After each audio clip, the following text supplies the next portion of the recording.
Muito bem, este é o Conexão Futura ao vivo aqui na tela do seu canal Futura e também na internet. Acesse o nosso site futura.org.br. Não fazer parte das chamadas panelinhas, o que leva a ser excluído das atividades em British Medical Journal, que é uma publicação muito importante na área da medicina, analisou Bárbara Mariana, que sofreu bullying na época da escola. Vai contar pra gente como é que isso repercutiu ao longo da sua vida. Bárbara, bem-vinda à Conexão. Tudo bem com você? Oi, Cristiano. Tudo bom? Obrigado por compartilhar sua história com a gente. Quero saber, então, de que forma aí, ou em que momento da sua vida escolar você começou a sofrer com bullying, Bárbara? Eu sou negra e isso já contribuiu bastante para que eu sofresse bullying. Acho que não tinha esse assunto na época, eu tenho 28 anos. E então, desde quando eu era pequena, tinha apelidos do tipo macaca, todinho, cabelo de pico. E ao longo, sempre foi assim no colégio, e chegando no ensino médio, quando eu estava na 8ª série, tinha um menino que todos os dias olhava para mim e falava: nossa, você é muito feia. Isso um ano inteiro de um colégio, assim. E no 2º ano também teve um menino que todo dia falava: nossa, você é muito baranga. E isso foi muito forte, assim, no sentido da minha autoestima. Porque eu vestia esse apelido, eu vestia esse apelido que eles me deram, eu achava que eu era assim. Então eu pensava: tudo bem, eu sou feia. Então eu fiquei muito tempo vestindo essa camisa de sou feia, isso aí, eu sou negra, negro não é bonito, eu sou feia. E isso foi muito ruim para minha autoestima, assim, sem dúvida alguma. Eu me acho bonita por pouquíssimo tempo. E o curioso é que eu sou atriz, né? Então eu preciso me achar bonita, assim. Eu preciso de mim, do meu corpo, da minha aparência para minha profissão. Sem dúvida, então, né? Hoje em dia você, curioso. felizmente, conseguiu olhar para o outro lado e deixar esse passado um pouco para trás. Eu quero saber um pouquinho, daqui a pouco, como é que foi, né, esse momento de você se dar conta de que isso, enfim, não agregava você, como é que você conseguiu dar essa volta. Mas antes de a gente chegar nesse ponto, eu quero começar o nosso bate-papo aqui no estúdio. Já volto a falar com você, tá, Bárbara? Não desliga Tudo aí. bem. Tá bom? Começando com você, Nelson, autor aqui desses 2 livros que eu vou colocar aqui na tela: Ética, Indisciplina e Violência nas Escolas e Indisciplina e Bullying. Como é que você vê isso, né? A gente sabe que a questão que a Bárbara apresenta da discriminação na escola, no caso dela, por ser negra, mas assim como outros casos também, né? Qualquer ponto, principalmente nesse momento da vida, né, da adolescência, que está esse jovem em formação, alguém apontar alguma questão específica sobre esse ser que está em formação pode trazer um trauma muito grande, né? Sim, quer dizer, nós não podemos afirmar com segurança que a pessoa que passa por situações de humilhação, que é o bullying, na verdade, se trata de situações de humilhação, se essas pessoas necessariamente desenvolverão algum tipo de trauma. Isso não é possível para a gente garantir. Cientificamente, não é possível. Mas digamos que a probabilidade é muito grande. Agora, é curioso, porque uma mulher como a atriz Bárbara, né, uma mulher belíssima como ela, ter sofrido bullying e ter se tornado atriz. O que era esperado é exatamente o contrário. O que era esperado é que ela acabasse se fechando, se tornando uma pessoa extremamente depressiva e acabasse praticamente não se aceitando, né? Acabasse tendo uma relação com o mundo extremamente negativa. E ela, de certa forma, me parece que conseguiu ressignificar isto de uma maneira tal que ela consegue se expressar e consegue se colocar no mundo. Algo que a gente tem observado também entre as modelos. Curiosamente, as maiores modelos que nós temos no mundo, no caso da Gisele, por exemplo, top, elas passaram por situações de bullying intenso. Por quê? Porque elas tinham 9, 10 anos de idade com praticamente 1,80 m. Então elas tinham todos os tipos de apelidos que você pode imaginar na face da Terra. E uma vez eu vi um fotógrafo comentando o seguinte, que as modelos, de um modo geral, elas tinham uma autoestima extremamente baixa, a tal ponto que elas se recusavam em sair com homens extremamente bonitos, famosos, e preferiam sair, por exemplo, com o auxiliar dele, fotógrafo, exatamente por conta desses atos que que aconteceram ao longo da sua infância. Sem dúvida, e a questão é como é que adolescência. você é visto e como você se vê, né? Isso, na verdade, essa lente aí dessa diferenciação depende de cada um. Agora, Esther, nem sempre, né, as pessoas conseguem dar essa volta por cima, assim como a Bárbara, assim como as grandes modelos, e em muitos casos isso pode sim levar para um caso mesmo de depressão na própria adolescência, né? Quando se destoa do grupo em geral, né, normalmente é o quê? Porque a pessoa é diferente do grupo, que vai receber essa crítica ou esse bullying mais frequente, isso pode trazer problemas sérios desde a adolescência, né? Isso, e aí acabar prejudicando toda a sociabilização e o rendimento escolar, porque essas coisas, esse desenvolvimento, ele acontece junto, né? Tanto a aprendizagem como essa parte social, onde a criança também aprende através da interação, através de frustrações, de conquistas, de relacionamento. Então, acaba gerando uma baixa autoestima, a criança perde a vontade. Normalmente, o bullying aparece mais na entrada da adolescência, né? Tem um agressor que começa a querer também chamar atenção. É interessante olhar o lado do agressor também como um sujeito que precisa ser visto.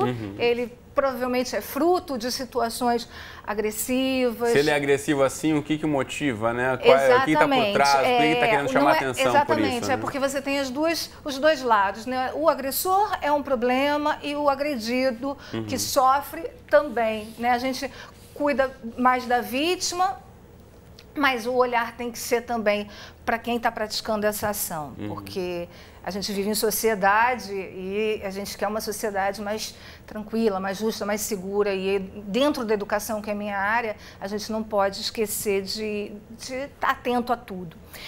Mas, enfim, o agredido, ele se sente com uma baixa autoestima e o agressor também geralmente tem baixa autoestima e por isso que o bullying vem da palavra valentão, ele começa a tirar onda no meio social, numa idade onde eles ainda estão frágeis, estão saindo da infância, estão ali buscando um reconhecimento social onde é muito importante o que o outro pensa sobre ele e aí ele começa a se considerar, se ver feio, a se ver com problemas, a não se sentir capaz de fazer parte daquele grupo. E muitas vezes não consegue nem expressar isso, ou falar com o professor, ou falar com os pais, isso, né? Aí... A gente sabe que isso é uma questão fundamental mesmo dentro da escola, como você coloca. É um problema mesmo para os educadores, né? Você de casa aí pode mandar sua pergunta desde já, assim como já fez a Angélica Nogueira aqui de Niterói, falando exatamente sobre esse assunto que eu quero ouvir aqui da Maria Luísa em relação à escola. Maria Luísa, a Angélica pergunta como é que a escola pode trabalhar a questão do bullying com a criança, se a professora percebe uma situação como essa ou a criança reclama. A professora dentro da sala de aula percebe claramente como é que é o relacionamento entre as crianças. Se ela é uma boa professora, ela sabe que tem um fulano que implica com o ciclano, ela sabe que tem a menina que implica com a outra menina, sabe que o menino vai lá e tira o lápis do colega, isso tudo ela sabe. E como é que ela lida nesse momento? Infelizmente, lá pela década de 70 do século passado, inventaram uma história que a escola não educava ninguém, que a escola só tinha que dar instrução, que os pais é que tinham da educação. E isso não existe. A criança, ela é frágil e está aprendendo em todos os lugares onde ela estiver. Então, dentro da escola, onde ela fica uma grande parte da vida dela, a professora e os inspetores têm que estar atentos a isso, porque se não tiver uma pessoa atenta a isso, o bullying vai ficar cada vez pior. Sem dúvida, é uma construção de educação entre pais e educadores, né? Quero voltar a chamar a Bárbara para saber como era na escola dela. Bárbara, como era para você no seu período de escola? Isso aparecia? Você chegou a passar isso para sua professora, para coordenadores na escola? Isso chegou a ser uma questão? Eu estudei em escolas grandes e, sobretudo, no ensino médio, em que a parte do bullying foi mais forte, tinha essa questão de mudança de professor, né? Cada 50 minutos era um professor diferente. Eu acho que talvez tenha sido imperceptível. Era só mais para mim. Eu tinha tanta vergonha daquilo que eu não tinha coragem, na verdade, de falar com ninguém, assim. Eu tinha muita vergonha de... Eu lembro de passar, por exemplo, na rua e ver um grupo de adolescentes e atravessar a rua porque eu tinha medo deles rirem de mim, assim. Eu tinha sempre essa sensação de que as pessoas poderiam rir. Então, eu preferia não contar para ninguém, assim. Eu realmente vestia essa camisa. Então, para mim, estava tudo certo. Eu não falava absolutamente nada, não retrucava, não falava com o agressor, não respondia, não fazia absolutamente nada. E nem cheguei a comentar e nem conversar com nenhum coordenador e nenhum professor em nenhum momento. E a partir de que momento você conseguiu, então, começar a repensar, né? A gente estava falando um pouco sobre a sua opção profissional como atriz. Em algum momento você se deu conta de que isso não significava, de fato, nada com a sua identidade. Como é que foi essa virada aí, Bárbara? Na verdade, eu sempre quis ser atriz, desde quando eu era pequena, porque eu tenho uma tia que é atriz, enfim, sempre a vi no teatro. E é uma carreira que sempre fez parte de mim, assim, sempre quis ser atriz. Sempre participei de grupos de teatro no colégio e tudo mais, mas eu acho que teve uma coisa que me ajudou muito, que foi fazer análise, assim. Comecei a fazer análise com 14 anos, que foi, assim, o auge de sofrer bullying no colégio. Então, eu acho que isso me ajudou muito, ajudou a ter um outro olhar sobre mim, inclusive na minha timidez, que eu me sabotava muito na minha profissão. Muito bacana. Acho que essa questão de buscar ajuda de um profissional, de fato, fez a diferença aí no caso desse tratamento, né, desse trauma que você acabou passando. Eu volto a falar com você novamente daqui a pouquinho, Bárbara. Esse dado, né, Nelson, o que a gente falou no início do programa aqui, 3, né, em cada 10 casos de depressão entre adultos tem relação com o bullying, porque muitas vezes são esses traumas, esses problemas apontados lá na adolescência, algo que não foi trabalhado e que vai se manifestar aí ao longo dos anos, né? Com certeza. Pode chegar até a ser um caso de depressão crônica, ou mesmo como a Maria Luísa disse aqui, casos de suicídio. A primeira vez que a palavra bullying surgiu, a gente estava pesquisando aqui para fazer o programa de hoje, surgiu a partir de uma pesquisa de um estudioso chamado Dan Owels, lá da Noruega, também na década de 70. Ele estava investigando por que tantos adolescentes cometiam suicídio e chegou a essa questão do bullying na escola. Isso pode ser prevenido. A gente já passou 4 décadas de lá para cá, muita coisa foi estudada, tem que mudar para que isso não aconteça mais, né? Isso causa um trauma que fica muito disfarçado dentro do processo de crescimento. E aí você vai estar atendendo a criança e ela não fala daquilo, fala de uma opção de coisa, até que um dia, aí ela vai e conta, sabe, aconteceu isso. Aí quando você pergunta, ele tinha 3 anos, 4 anos, 5 anos. E aí volta para trás e isso aparece, né? Danifica na relação afetiva, amorosa, né? Eu tive um caso que o rapaz não conseguia namorar. Por conta de um trauma da escola. Por causa disso, porque os amigos tinham passado a mão na bunda dele, né? E chamado ele de bicho. E assim como esse, tantos outros casos trazem repercussões para a vida toda, né, Nelson? Mas que nesse caso que a Bárbara comentou, o caso dela específico, me chamou muita atenção e ela apresentou um dado fundamental. Ela buscou ajuda, ela fez terapia. Esse aspecto me parece que acho que foi o grande divisor de águas na vida dela. Porque hoje ela sabe lidar exatamente com esses fantasmas. Não quer dizer que ela tenha necessariamente superado todos, mas ela pelo menos sabe lidar. Então a ajuda de um profissional me parece que ela é essencial para isso. Mas eu gostaria de chamar a atenção para um outro aspecto aqui que eu considero importante. É que o bullying é uma questão tão terrível e não é a questão dos dias de hoje, porque dá a impressão de que o bullying começou a partir... Hoje em dia surgiu esse nome bullying, né? Antigamente já tinha sempre aquela coisa, Já, o cara nos Estados Unidos discriminava, o valentão, por causa enfim. do assassinato de um garoto de escola de nível médio.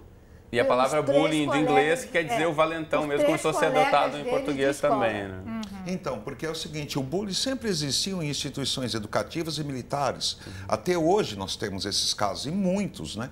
O que nós temos hoje, me parece que o grande diferencial hoje é que o bullying está se transformando em moda.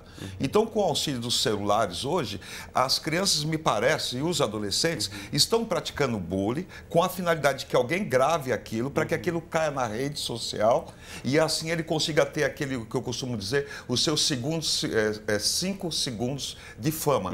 Isso é um caso assustador, a meu ver. Mas o que eu penso que a gente precisa chamar a atenção aqui é que o bullying, ele é realmente algo tão perigoso que nós tivemos aqui no Rio, recentemente, o caso de Realengo, acho que foi isso que ficou conhecido. O massacre de Realengo. Certamente, não foi só por causa do bullying que aquele rapaz sofreu na escola, mas como nós costumamos dizer, ditado popular, né, juntou a fome com a vontade de comer. Quer dizer, ele sofreu atos contínuos contínuos de bullying na escola, de humilhação. Provavelmente ele tinha um certo desenho psíquico que acabou unindo as duas coisas e acabou aquele desenlace trágico. Isso é terrível. Esther, eu quero saber de você, frente a esse desafio que o próprio Nelson apresenta, né? A tecnologia está aí, de certa forma, colocando para o mundo ver o que antigamente ficava, de repente, lá no pátio da escola, no intervalo, na saída, na entrada. Ficava meio disfarçado. Hoje em dia está aí, a galera gravando esses vídeos de discriminação dos colegas, de brigas, colocando na rede, e isso toma uma repercussão ainda maior. E aí o educador tem um papel fundamental nessa hora, e não deixar isso fugir de controle, né? É importante isso, que o professor perceba a maneira como as crianças estão se relacionando e interfira, porque ele é a figura de autoridade dentro da sala de aula. Quero ouvir o Célio em relação a isso também. Então, Cristiano, é super importante nessa colocação que o Nelson fez, o bullying virtual, né? Até o bullying através das redes sociais, e eles fazendo tudo isso para chamarem atenção, para ter os seus segundos de fama, de uma forma que não é bacana, que não é legal e que precisa ser discutida dentro do ambiente escolar e dentro da família. A gente não pode também sair delegando para a escola o papel da família. Lógico que tem que ter uma integração nessas duas instituições. Mas a família também tem que estar presente, porque o virtual ele é reflexo do que acontece na vida real. Se eu não faço aqui e agora, eu não vou fazer lá na rede. Se eu tenho uma boa formação, se eu tenho valores éticos, valores firmes, fortes, eu não vou usar de outros mecanismos, de outros valores para prejudicar alguém numa rede social. Agora, uma questão importante de a gente ressaltar é quando o pai não consegue perceber que o filho passa por esse problema e o filho não fala. Como é que o pai pode perceber os sintomas, né, de que o filho está passando por um problema como esse? Isso é fundamental, gente. É o vínculo dessa relação educacional de pai, mãe, filho. Desse filho, de uma relação muito transparente, de diálogos constantes, a ponto de se perceber sem super proteger, porque aquele menino ou menina super protegido vai ser fatalmente vítima de bullying também, né? Com a meia até aqui em cima, todo Mauricinho é vítima, porque a mãe super protege. Não é fácil a função dos pais, não. A gente fala, a gente cobra, mas é difícil porque não tem manual de instrução, né? Como a gente costuma dizer.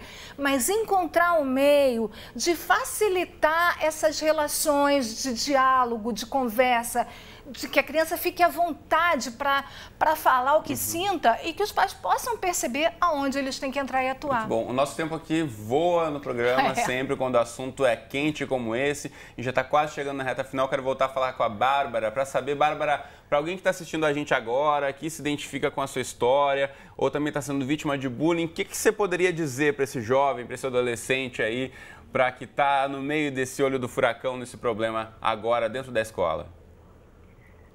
Eu acho que o ideal, e que está sendo dito nessa conversa, é, de repente, procurar primeiro um professor, que eu acho que realmente os professores têm que ter esse olhar e não tem, o educador, e até mesmo, muito, na verdade, é muito de dentro para fora, né?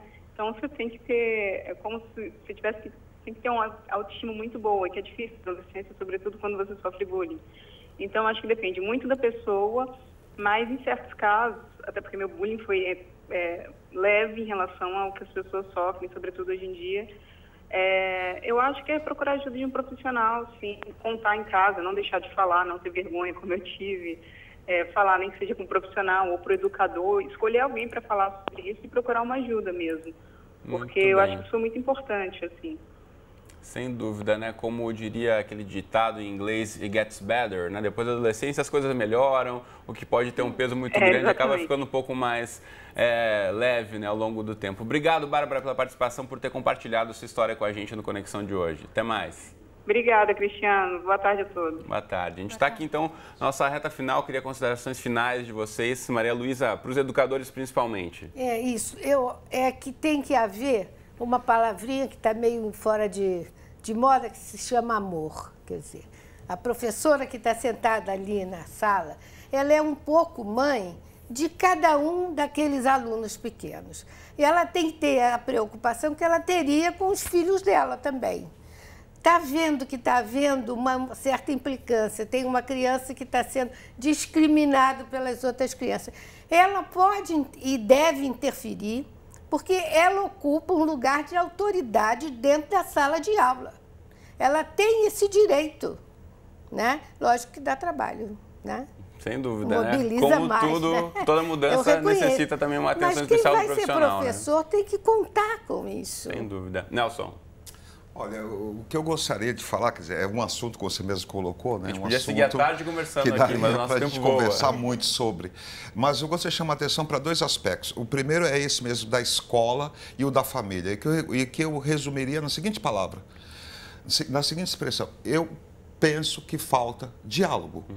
Tanto na escola, não há diálogo, professores, alunos, quanto nas famílias. Não há diálogo entre pais e filhos. Logo, se não há diálogo, não tem como. O professor não consegue enxergar quando o aluno começa a apresentar condutas diferentes, o que pode ser um indicador de bullying, assim como em casa. Também os pais não conseguem enxergar quando o seu filho começa a apresentar condutas diferentes do tipo, não quer ir à escola, chega machucadinho em casa, chora, arruma pretexto para faltar às aulas. Quer dizer, e é importante que a gente consiga identificar o bullying o mais cedo possível e transformar o bullying, nessa questão que eu insisto muito, em conteúdo produtor da cultura da paz. É a escola que tem que fazer esse papel de violência. Então, nesse sentido, é essencial que a escola volte a dialogar, professores, alunos e familiares. Agora, não vou dizer para vocês, não vou dizer para os meus colegas educadores que é fácil. Eu mesmo já tive vontade de matar alunos. Isso é perfeitamente legítimo. Que você não fez isso, né? Não fez, fez, aí né, que tá. Não fiz. Não, agora, bem claro. não, essa me parece que é o grande diferencial do educador e do pai. Sentir é inevitável. Agora, ir até lá e cometer? Não. E é isso que nós precisamos. E essa autoridade do educador dentro de sala de aula, ter esse filtro e pensar ali também na postura que ele tem como modelo para os alunos, isso também tem que ser levado em conta, né, Célia? É fundamental. Eu falo muito da qualificação desse profissional de educação. Não só o professor que fica em sala de aula, como a Bárbara até colocou, no ensino médio, são vários professores que entram em várias turmas cheias de aluno, acaba que ele não consegue muitas vezes identificar relações sociais ali fora do tempo de aula dele, porque, enfim, é muito conteúdo, é muita coisa. Mas a escola precisa de outros profissionais e nos tempos de recreio, de saída, pessoas preparadas, porque normalmente é nesses ambientes que acontecem o bullying. Não é na sala de aula enquanto o professor está dando aula, é ali na área que eles estão soltos, sem vigilância, sem supervisão de pessoas qualificadas para intervir, para interferir, para encaminhar. Eu penso que é muito séria a questão do bullying, leva a sequelas que, se não forem tratadas o quanto antes, podem ser para sempre, irreversíveis. Bom, a gente vai voltar a esse assunto com certeza mais vezes no Conexão, porque tem muito assunto para discutir ainda, mas por agora, nosso tempo já está estouradíssimo, então obrigado aos três pela presença, foi um prazer conversar com vocês. Obrigado. Até uma próxima oportunidade.